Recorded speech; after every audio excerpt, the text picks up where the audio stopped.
From the nation's capital, Eye on Washington with Marilee Joyce.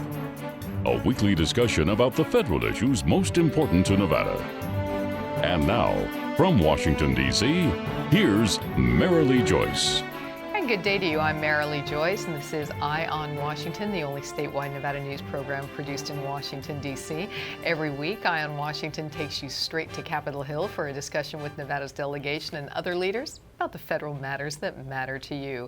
Today's topic: for some Nevadans, the recession has not ended. What is the state of minority home ownership, and what needs to be done to help minorities achieve that American dream? My guest today is Mr. Tristan Breaux. He's the Director of Policy Advocacy of the Washington, D.C. based National Housing Conference. And thanks so much for joining me today. Thank you for having me. Thank you.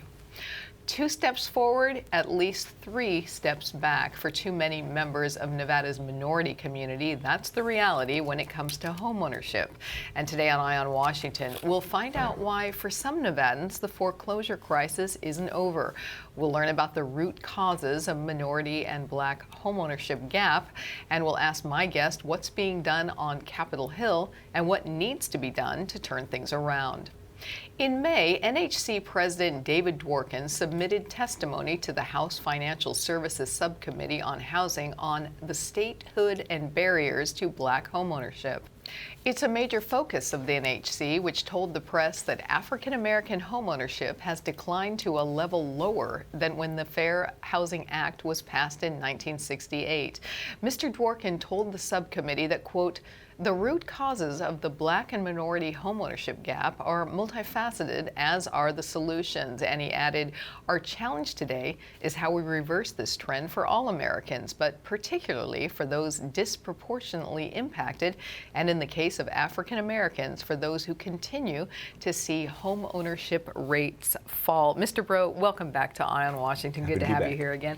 You know, next segment we're going to discuss the NHC's Black Home Ownership Working Group and their theories of what contributed to minority homeownership being lower than it was back when the Fair Housing Act was passed.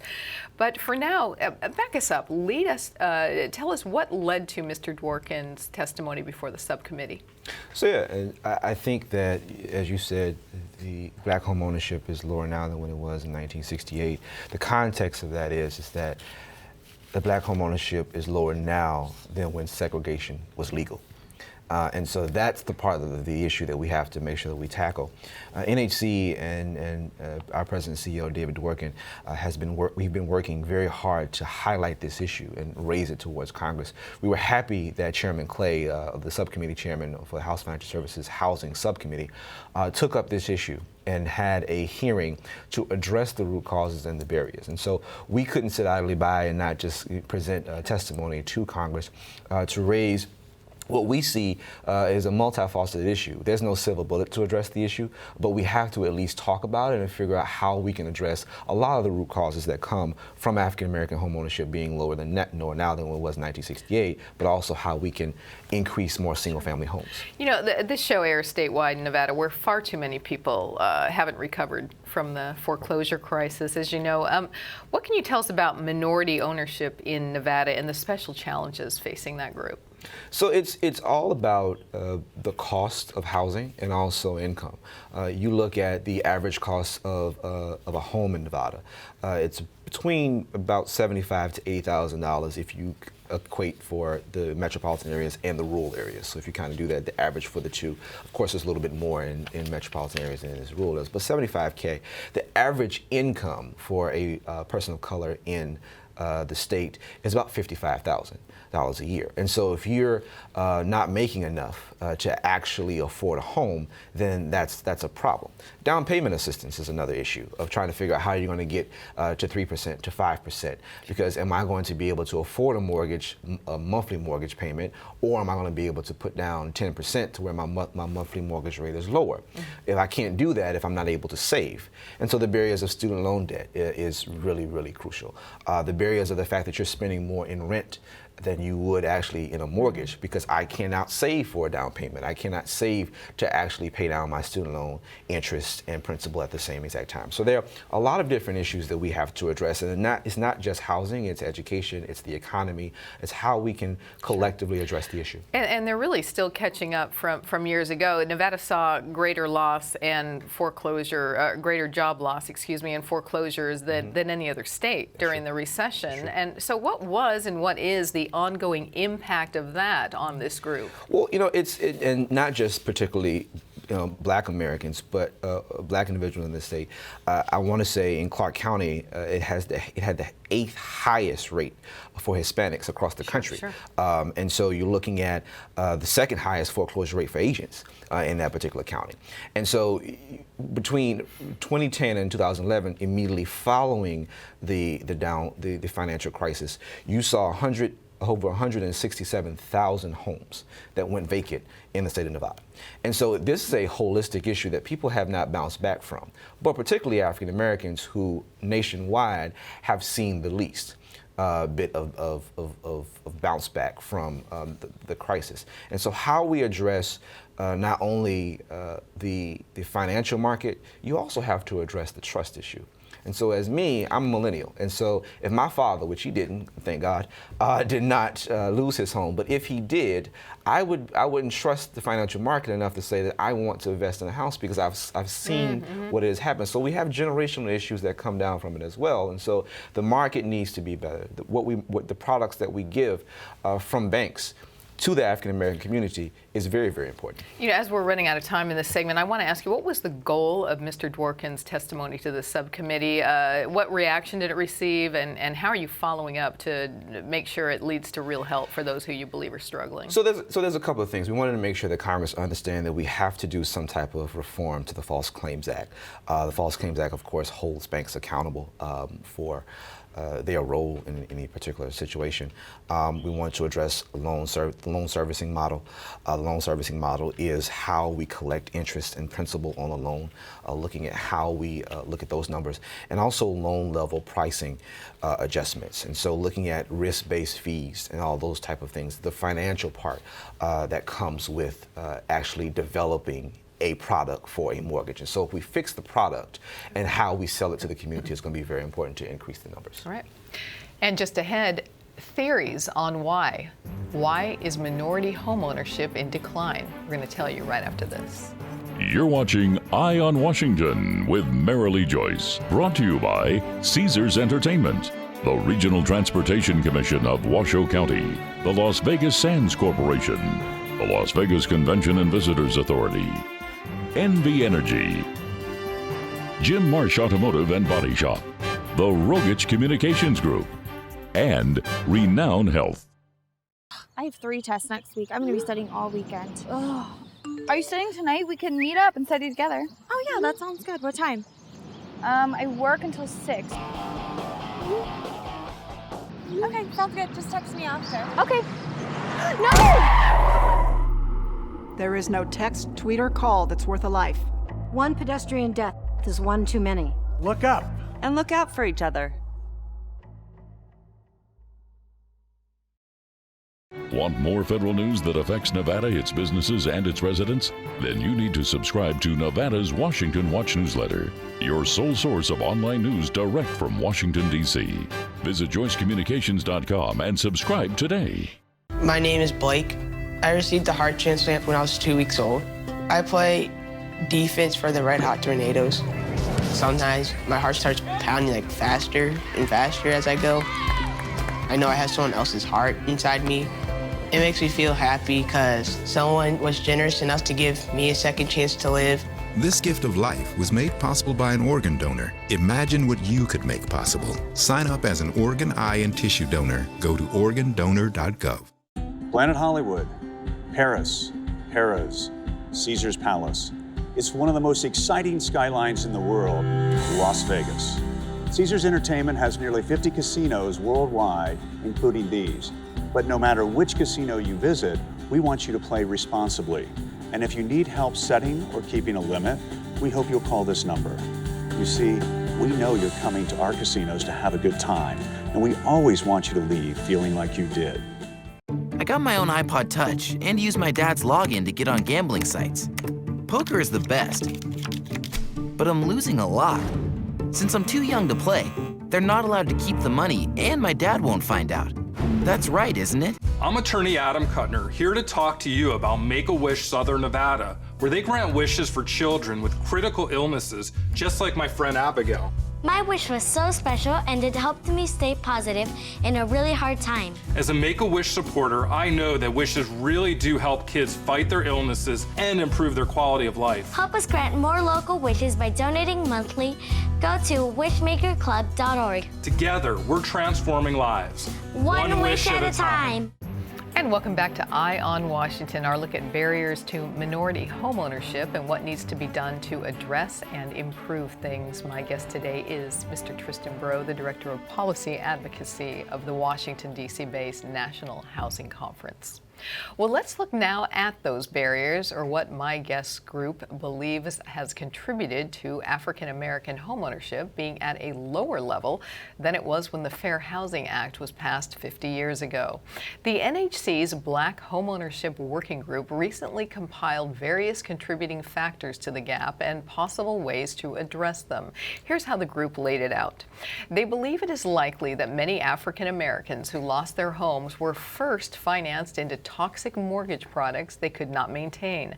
Then the worsening recession leveraged those trends, and concentrations of foreclosures in poor, historically African American neighborhoods drove up vacancy blight, which further fed the cycle. When NHC President David Dworkin addressed the subcommittee, he mentioned the group's theory and said, quote, "Our challenge today is how we reverse this trend for all Americans, but particularly for those disproportionately impacted. In the case of African Americans, for those who continue to see home ownership rates fall." And Mr. Breaux, that is the question, isn't it? How to reverse that trend, right? It is. It is definitely the question. One of the issues that we have to be very honest about is that the black home ownership or new black homeowners wasn't the cause of the financial crisis in 2009. Most new black homeowners started in the early 90s, so they already had their loans. They were fine. They were great with paying their mortgages. They were on time, typically. It was thriving through the 90s. The issue came just before the crisis. They were repackaged into toxic loans. You know, they had cash out refinancing, they had equity stripping, and they took them from a loan that they could afford to one that they could not afford.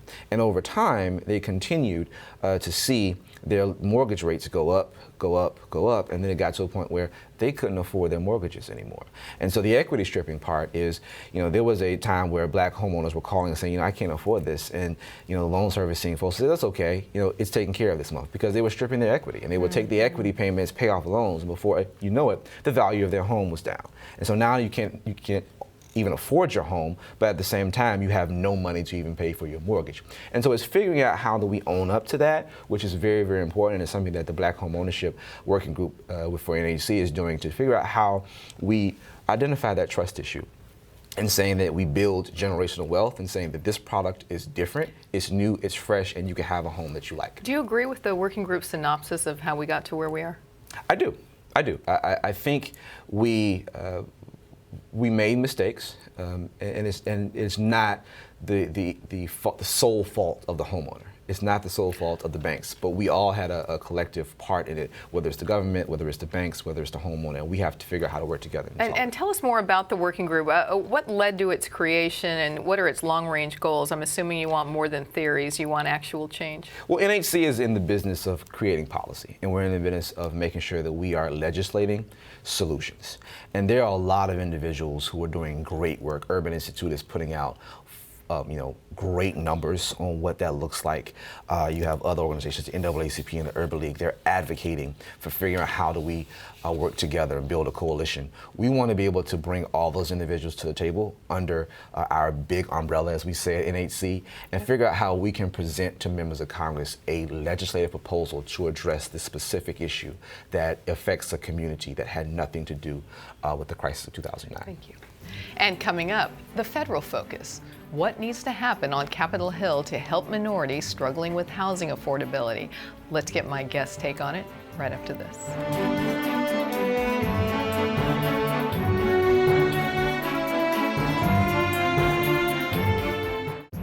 Nevada's direct link to Capitol Hill.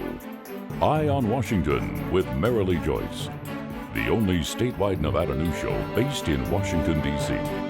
All the top federal matters that matter most to Nevadans. Marilee talks with our congressional delegation and other leaders about the federal news you need to know. Eye on Washington with Marilee Joyce, Nevada's Eye on Capitol Hill. When you think RTC, what comes to mind? How about jobs? RTC road projects bring thousands of jobs to Washoe County, expanding and connecting northern Nevada, growing our local economy, providing a more secure future for our residents and their families. So when you think jobs, think RTC. Your RTC, the RTC of Washoe County. If you have a past felony conviction, you may be eligible to regain your right to vote. In Nevada, once you have completed your sentence, you have the right to restore your voting rights. To begin this process, or if you have any questions, call Restore Your Vote at 702-800-0779. That's 702-800-0779. Or email Aaron at restoreyourvote.org for free assistance. Let your voice be heard. Restore your vote. Planet Hollywood, Paris, Harrah's, Caesar's Palace. It's one of the most exciting skylines in the world, Las Vegas. Caesars Entertainment has nearly 50 casinos worldwide, including these. But no matter which casino you visit, we want you to play responsibly. And if you need help setting or keeping a limit, we hope you'll call this number.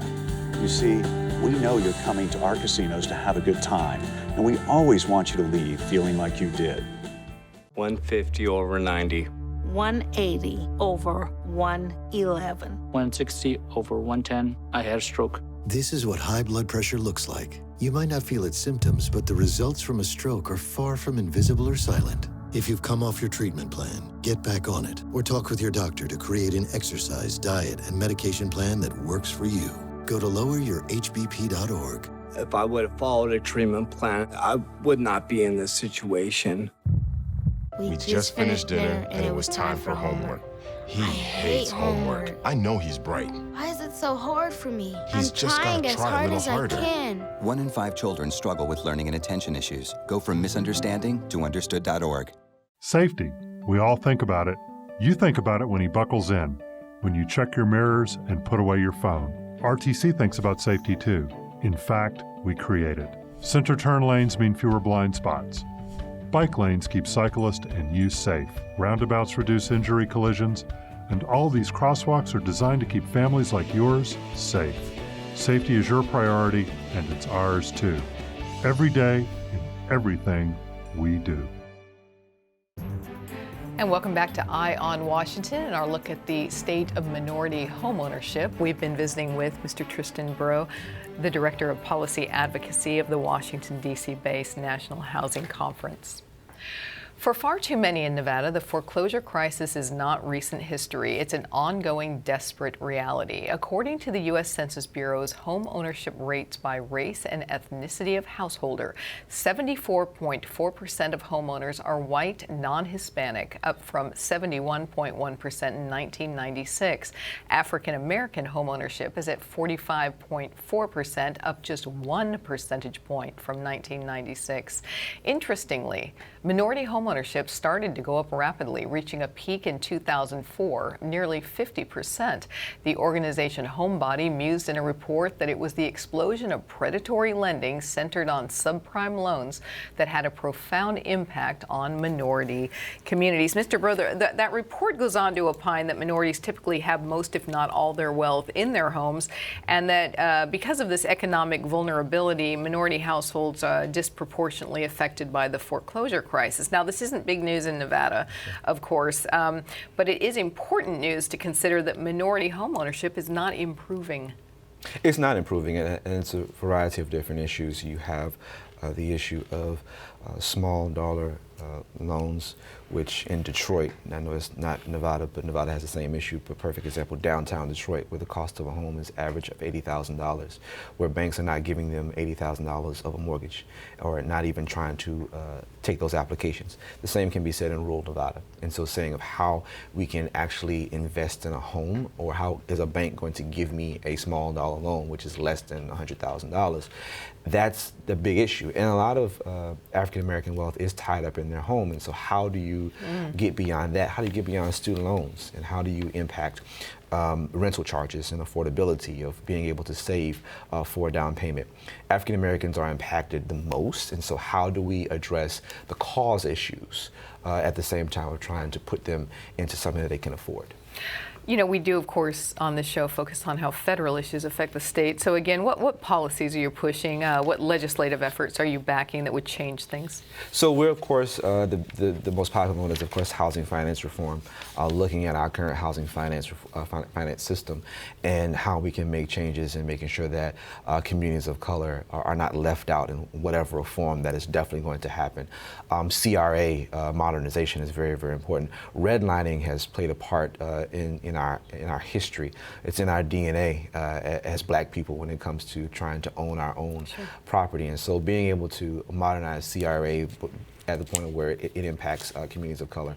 And student loan reform, making sure that we are addressing the rising cost of student loans. It's not the same as it was in 1968 or 1996, but it's actually higher in how we can impact communities of color that are hit the most because they have the highest rate of student loan payments than any other race. You know, I've covered housing on this show more times than I can count. Often there's a new bill or a new program to improve things. But what truly has happened over recent years that has positively impacted minority home ownership? What are some good things that have happened?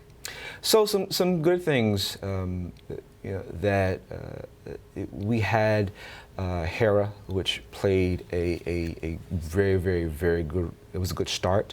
It actually identified a problem. It said that this is a nationwide problem that we have to address. It actually held a standard to the GSEs that you have to address a duty to serve, or communities that are most impacted, low-income communities, which are traditionally African American communities. And so it was a good start. But one of the things that NHC is trying to do is trying to actually have a comprehensive housing bill to where we're addressing all of these different issues, to housing production, to housing affordability, rental affordability, and we can have a transitional approach because housing is a continuum. Homelessness to rental to home ownership. We have to be able to make sure that we're giving everyone a shelter. And what I'm hearing in your voice is not enough has been done, and that government lending, government help for everyone, but especially this group, the low income and our minority hopeful to be or current homeowners, it's got to improve. I think the intent is there, but we're taking 2 steps back every time we take 1 step forward. Okay. When we return, what is the National Housing Conference, and why does my guest believe that housing affordability might be one of the top issues in the coming presidential election? Information for you coming up.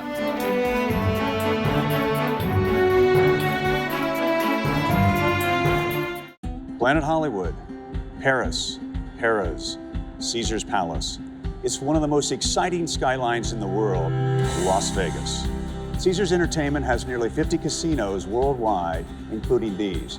But no matter which casino you visit, we want you to play responsibly.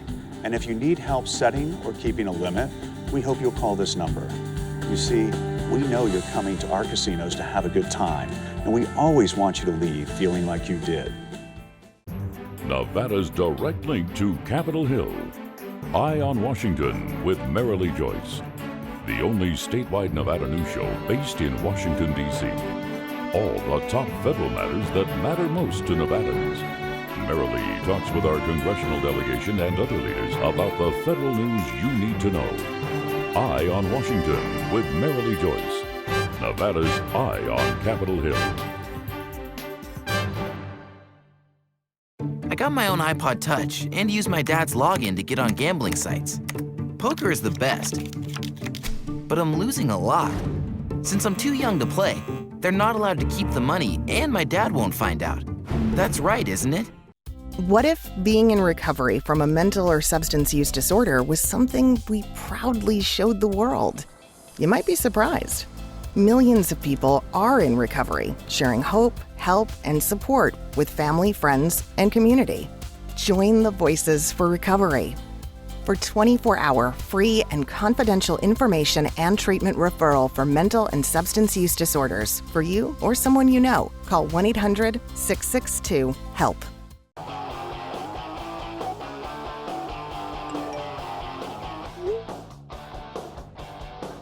Are you studying tonight? We can meet up and study together. Just text me after. Okay. No! There is no text, tweet, or call that's worth a life. One pedestrian death is one too many. Look up. And look out for each other.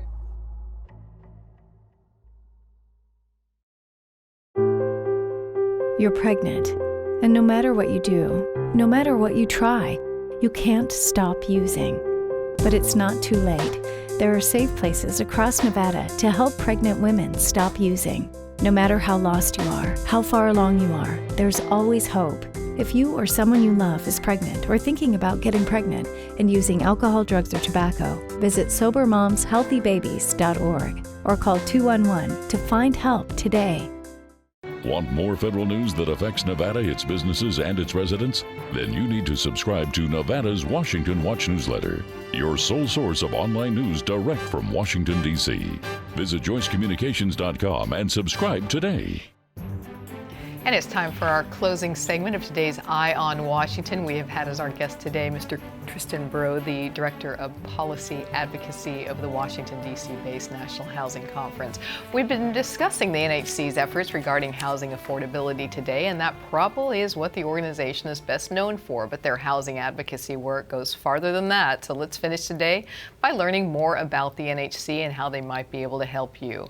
The group advocates for policy legislation focusing on housing sustainability and affordability concerns. It's one of the nation's top sources for housing information, and if you visit nhc.org, you're going to find help with most any housing-related question or concerns you might have. You will find foreclosure news, legislative efforts, special housing needs of the veterans, elderly and disabled, rural housing, housing and an aging population, and so much more. Get in touch at nhc.org. That is nhc.org. And Mr. Breaux, between the news your organization provides online and what we've offered in the way of helping the minority homeowner, I hope we've shared some good news and helpful thoughts today, and I hope you'll join us again. Anytime, but enjoyed it. Thanks for being here today. Thank you for having me. That does wrap up today's Eye on Washington. I hope you'll join us next week for another look at federal matters that matter to you in Nevada.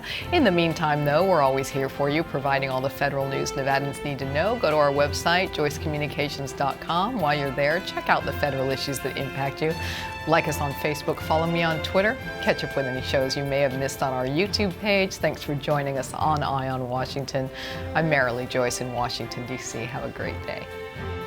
Thank you for watching Eye on Washington with Marilee Joyce. Eye on Washington with Marilee Joyce airs statewide in Nevada solely due to the generosity of our sponsors. Can your company help us continue our mission to remain Nevada's top source of federal news? If you can help us help Nevadans, please visit JoyceCommunications.com/WordPress/EOW sponsors and join us today. That's JoyceCommunications.com/WordPress/EOW sponsors.